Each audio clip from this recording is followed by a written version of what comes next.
probably expanded problem focus, I would think. That's going to end up being expanded problem focus. So we're going to drop down to expanded problem focused. It's EPF. So, huh? EPF. Yeah, EPF. Yeah, and there's definitions. There's a key down here as to what these things are. And he doesn't do any testing for that typically, right? Yeah, so we're just gonna go, but it's optional, so we don't have to go down any. We can stay straight across there. And we've gotten at least a general history. So what does that come out to? 92002. Does that make sense? So once you drop, you can't go back up. So you just keep going down until you get to the right level. You may not go down very much, you may go down a lot as you go through it. But so once you get on that level, stay on that line until you got to drop it again, and then go across until you got to drop it again. So once you've dropped, don't go back up on that list. And if you can keep that, if you can remember that, then this is an easy tool to use. So let's try an established patient with an established problem. Oh, go ahead. I was going to say, I'm can sorry. we do an established pressure check? Yes. Okay, let's do an established pressure check. So, is that a mild or a serious problem? We know it's not an emergency, generally speaking. Serious. Serious. Okay, so we're going to start out here. Somebody give me a scenario. Are we worsening or are we stable? We're stable. Stable. So we're going to drop down to here. So we're not going to go above this now. So what is the treatment plan on a stable patient? Continue prescription medication, right? So we're going to stay right there on treatment. And what kind of exam are we doing on an IOP check? EPF. EPF, so we're going to drop down to there. And what kind of testing? Testing is optional at that level, right? So it doesn't matter. And we're going to do a general history. So on this matrix, it does come out to a 99213. If you, just so you know, if you do this by counting the bullets in an actual audit, this would more likely come out to a 99212 if you go by medical decision making. We're not going to do that. Those are 99213. We're going to do 99213s on those because it's a chronic condition. We'll go over this at another date. I'm not going to go into detail about this, but it's a chronic condition that the patient, if they don't get treated for and keep getting treated for that condition, they're going to have major problems, and they're risking blindness if they don't keep up with their doctor visits and treatment. So I'm okay with that being a 99213, even that kind of doesn't audit that way. So when I use this, I come across, we can't predict every scenario that's going to come through the door. And I know the assessment's supposed to be done by the doctor. Right. It's a medical decision, right? Right. But just for our definition purposes, can you explain to me the difference between an emergent, a serious, or a mild assessment? Okay, so according to this, if you look down here on the bottom, let's see. Oh, it doesn't have it on there. Okay, so an emergency is something has just happened to this patient. They've had some kind of event happen that's usually it's going to be a sudden onset of something that they need to be worked into your schedule. They weren't scheduled yesterday, but all of a sudden they're coming in today, or you've told them to come in tomorrow. It's something that's got to be taken care of very quickly, or at least potentially. So let's say you've talked to this patient on the phone and you've triaged them over the phone, and you're suspecting it really sounds like they might have a detachment, and so you make them come in today, or first thing in the morning. That's an emergency. Okay. Patient got poked in the eye with something. It has to be looked at today because we don't know if they have a penetrating injury or not. Has to come in today. That's an emergency. Something serious would be something that's been going on for a while, but it's gotten worse. It's or it's a new problem, but it's not necessarily emergent. But it's not something that's going to go away on its own. It sounds, it potentially is going to have to be treated.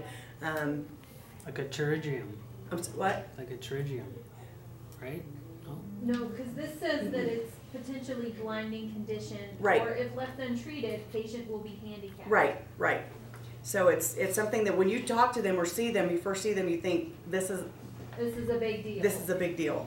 It may not be need imminent surgery or even emergent surgery or elective surgery, but it's a big deal and it's going to need treatment.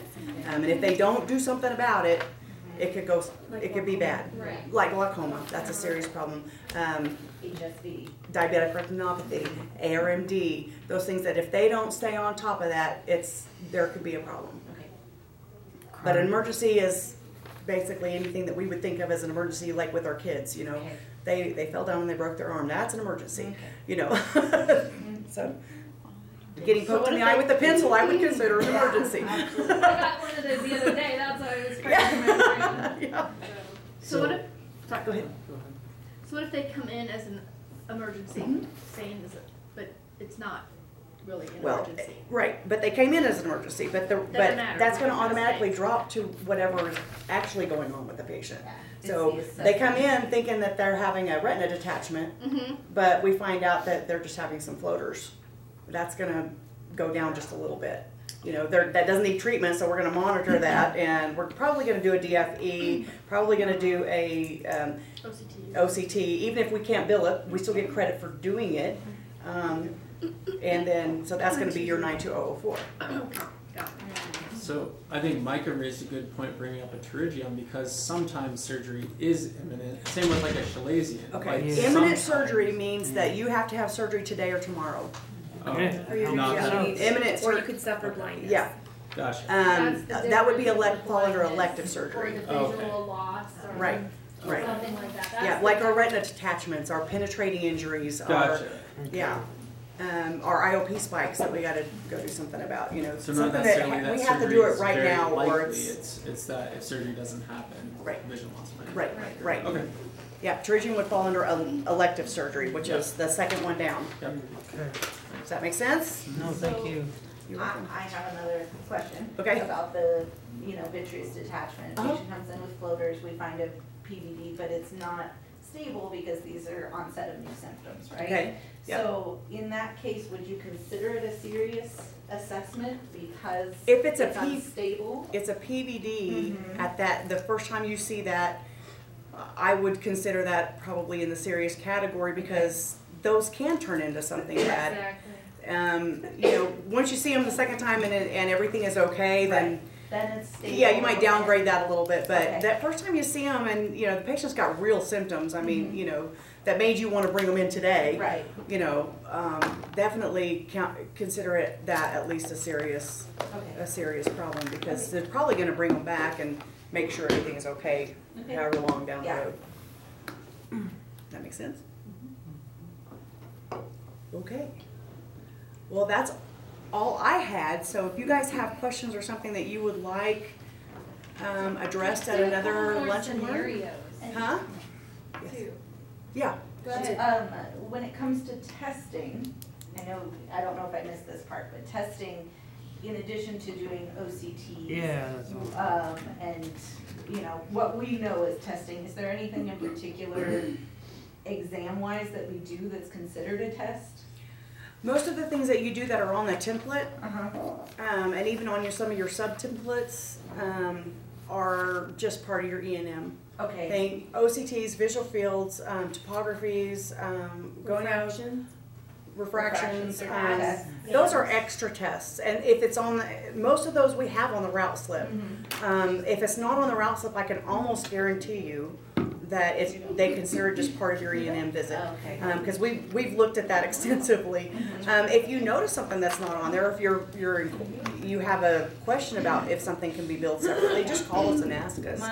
my reasoning for asking is, again, thinking a lot, because we get PVDs a lot, Mhm. and, we do a fundus exam, Mhm. but, at least from my doctor, we don't always do an OCT No. unless there's some sort of visual complaint associated with it. Are you doing To look EOs? for VMT. What? Are you doing EOs?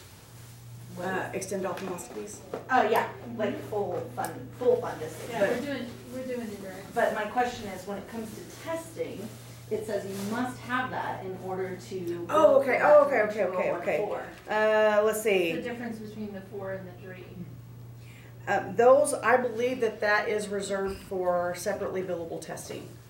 And it's not for if it's included in your E&M, they're not gonna consider that testing. Okay. It has to be separately billable. In fact, the examples that they give on here, these are not my examples. These are Corcoran's. Those are all separately billable tests. Okay, And I believe that that is what that's all they're talking about. They're not talking about like a Schirmer's okay. or, Yeah, something so like if that, we yeah. did an Amsler grid, that Right, still no, doesn't yeah, count. Okay. no, So- it's a separately billable test. So unless we do an OCT or an OCT is indicated, because I think that's something that our doctors have gotten a bit OCT happy. And so they've really put that on the technicians, and so a lot of times the workup techs will do an OCT, but there's not an OCT that's needed, really, Right. in the grand scheme of Yeah, things. it needs to be medically necessary. And so we can't charge for the OCT, Right. but we can't also bill the 924 Well, code It, that you it depends. suggested. If just because a test is not billable doesn't mean it's not medically necessary. If they have to Understand. rule something out, if Right. they're using it to rule something out, legitimately rule something out, then we can count that on the testing. Because the test that they did is, under most circumstances, a separately billable test. However, in a good portion of the PVDs, a MAC OCT is not necessary. We're doing it because we as the technicians think Oh, that got the it. doctor didn't order the test. Okay, then yes, no, we would not be able to count That's that. the Yes. difference. Yes, If the okay. doctor wants an OCT, then it's considered medically necessary, then we can go It has to be a forward. doctor But ordered if test. we just did it because we're trying to be proactive Yeah. and say, Yeah. describe a trip across the building, Yeah. it's not medically necessary, Right. in that There needs to situation. be, it needs to be a doctor ordered test, because the doctor's, this credit's going to the doctor, not to you guys. Right. The credit's going to the doctor, so the doctor has to have ordered the test. So if it's That's the differentiation Yeah. between the two. Yeah, Yeah. can we say, I would say most of the time, if I do an OCT, it's to rule out vitreomacular traction or some sort of, cause so if the patient's complaining of vision loss and or I have a change on Amsler grid, I'll go get a, OCT ahead of time. Yeah. If there's no findings though, and the doctor agrees that the OCT was necessary to rule out those things, Then Yes. Then it's a- then Yes. it's the floor. it Yeah. may not be billable, right. but It it's at least Still needs to be before. doctor it's driven. still the floor. Yeah. Yes. Doctor driven maybe But- is a, I think that the difference is your logic Mhm. is very sound. Uh-huh. Not every OCT we do has very Has sound that logic behind it. Right, absolutely. That's the way I look at it. yeah. Mhm. And think of it as something the doctor is ordering. Mhm. And If the doctor is definitively- ordering it, Sorry. no, that's okay. I was gonna say definitively, unless they do a MAC exam first, an OCT done prior to cataract surgery just to verify something, it's never gonna be covered. Mhm. We do it for the safety of the patient and so Right. the doctor has what they want to Mhm. make a decision for lens Right. options, but it's never gonna be super high coded or Right. it's never gonna be part of your matrix decision making at all. Not gonna bill the OCT. Yeah, Right. and you're not billing the OCT. So, further on Yeah. this though, is an OCT billable without a chief complaint? Bringing it full circle, because we were talking about the chief complaints being really important. for It them. depends on what the patient's coming in for. If the patient's coming in for flashes and floaters, Yeah, then yes. right, because If there's a the- complaint, but say Right. there's waving Amsler and they have 1+ drusen. What made you do the Amsler? I would do it on all. Decreased vision, but they haven't given any complaints, they think their vision's been the same. Okay. Because these are scenarios that we do run Yeah. into. That, Yeah. right, yeah. Cataract eval, we were supposed to do Amsler on Yeah. cataract eval. Yeah. Okay. I had one Yeah, yesterday. so sometimes you find a tiny bit, Yeah. a tiny change in a Yeah. bit of drusen, and then the OCT Right. is also not billable. In that case, it is okay because you have the drusen and we don't have a previous OCT, so it's a baseline. Cause I did one yesterday for Smith without him telling me, cause their Amsler was wavy, their vision was horrible, I couldn't get them refracted down, Right. and they ended up with Right. drusen. and- So there's another reason your assessment is gonna come in to be very, very important. If the doctor can't elicit, sometimes the doctor can go back and elicit a complaint too. And after you have those findings, sometimes you can elicit complaints when the patient sees their Amsler that they've drawn, and they're like, oh yeah, well, if you can elicit a complaint at that point, then do that. If you absolutely can't, then the doctor just needs to tell the patient, look, we have these findings and we need to do some further testing to do that. That needs to be documented. That is gonna cover us, I have in the notes somewhere that there are very few exceptions to this. That would be one of those exceptions. If the doctor finds something that could potentially be serious and we need to do it, even though there's no patient complaint, as long as the patient has talked to the patient or the doctor has talked to the patient about that situation and said, I really think that we need to assess this today, that goes in your assessment. That's part of your assessment. And then, because that's part of your diagnostic process. The assessment is everything to do with your diagnostic process. Then I think we're okay. You know, I wouldn't count that off on that in an audit. And Becky, would you agree that those are times that if the patient is saying, no, I don't have this, I don't have this, I don't have this, you and I have talked about this before, would that be a time that you would really encourage us to use the denies word, denies this, denies that in our chief complaints when we're working up? Or as the scribe, if those things start coming up, for me to go back to the chief complaint page, instead of putting the complaint that the doctor just solicited, putting in denies, blah, blah, blah. Yes, that would be fine. It's just important to get it in there somewhere.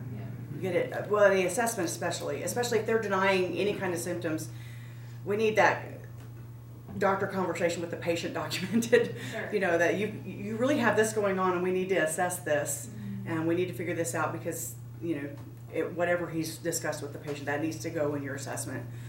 It's going to be really important to do that in order to be able to bill it. I mean, if we can't prove medical necessity, that's where your medical necessity is going to be proven. It's in your assessment in that particular case. Most of the time, we're going to want it in all three places. Sometimes it just isn't going to happen, but the doctor's got to make up for that in his assessment. Gotcha. And so when we say an OCT was ordered, that should be to rule out what have you, or to confirm diagnosis of.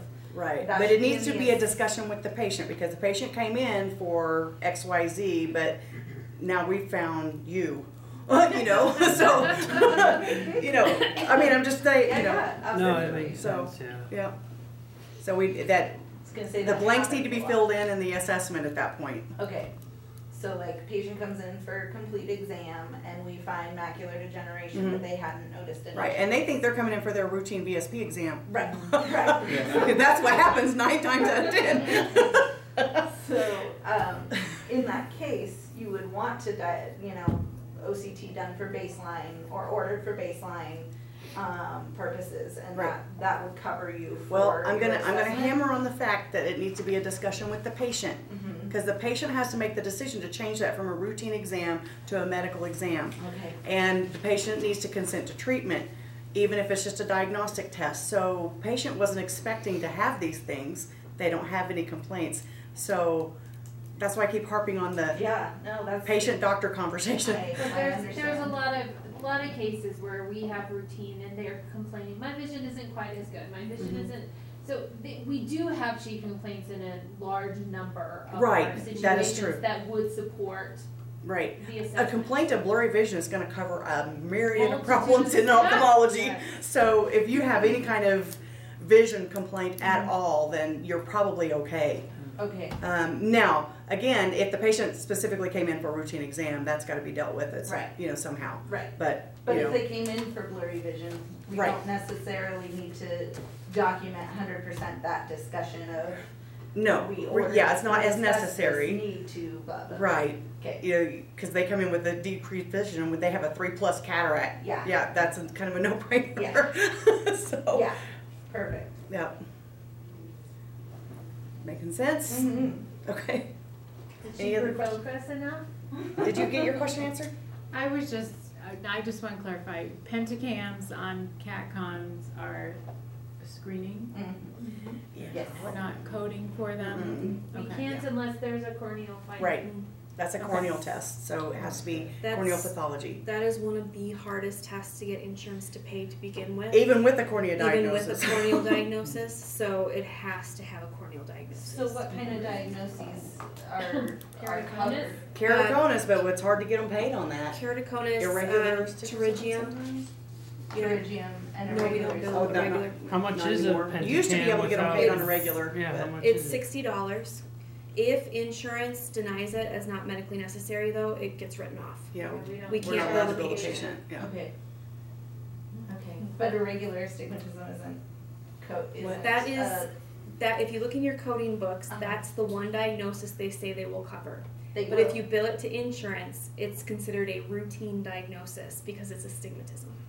Interesting. And I think the things for us to keep in mind is the fact that there's a difference. We obviously would like to get paid for every single thing we do, but there is a line where we know we're not going to get paid, but we're going to do things to take care of patients. Right, right. And That's what so it was. that's How we explain it to new Yeah. people that come to our department to work is that there is medical necessity to do this topography prior to cataract surgery. However, insurance does not recognize that. Doesn't see us that way. right. Yeah. Exactly. Yep. All right.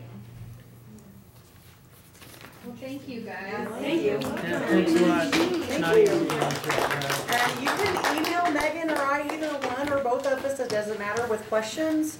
If you have a topic that you would like addressed at some point, we can get that on an agenda. You can either go through us or go through, however you decide, you guys decide you want to do it. But we're happy to field questions via email or whatever.